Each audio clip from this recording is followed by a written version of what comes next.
જો સવારમાં તમે કોઈ જગ્યાએ જવાનું હોય 3 વાગે, 4 વાગે, 5 વાગે, તો જેમ તમે 3, 4, 5, 6 એવી રીતે જેમ ટાઈમ વહેલા ઉઠીને કોઈ જગ્યાએ જવાનું હોય તો તમને કેટલો ટાઈમ લાગે છે?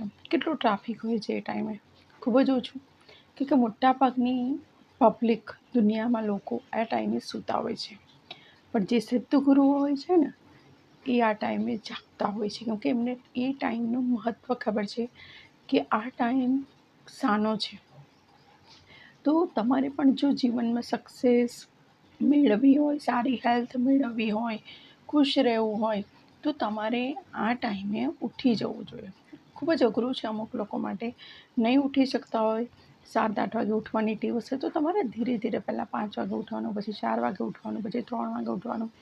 ને જો તમે 3 વાગે, 4 વાગે જેટલા વાગે ઉઠો એ તમે કન્ટિન્યુ રાખો 21 દિવસ સુધી. 21 દિવસ સુધીમાં તમે તમારી લાઈફના અમુક વસ્તુ ચેન્જ કરી શકો છો, અને એ ડાયરેક્ટલી 21 દિવસ પછી તમારે એ વસ્તુ ઓટોમેટિક તમારી બોડી સાથે કનેક્ટ થઈ જશે.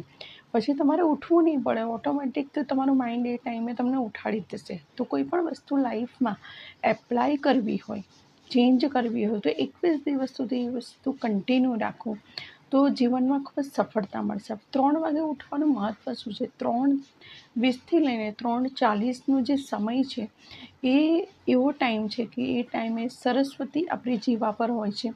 આપણે જે પણ સાધના કરીએ, જે પણ બોલીએ છીએ, જે પણ મેનિફેસ્ટ કરીએ છીએ, એ ફલીભૂત થાય છે. આ ટાઈમે તમે જો સાધના કરો ને તો તમને એમાં ખૂબ જ સફળતા મળે છે. પ્લસ કે તમે 3 વાગે ઉઠીને જે સાધના કરો બ્રહ્મ મુહૂર્તમાં, એનાથી આખો દિવસ તમારી બોડી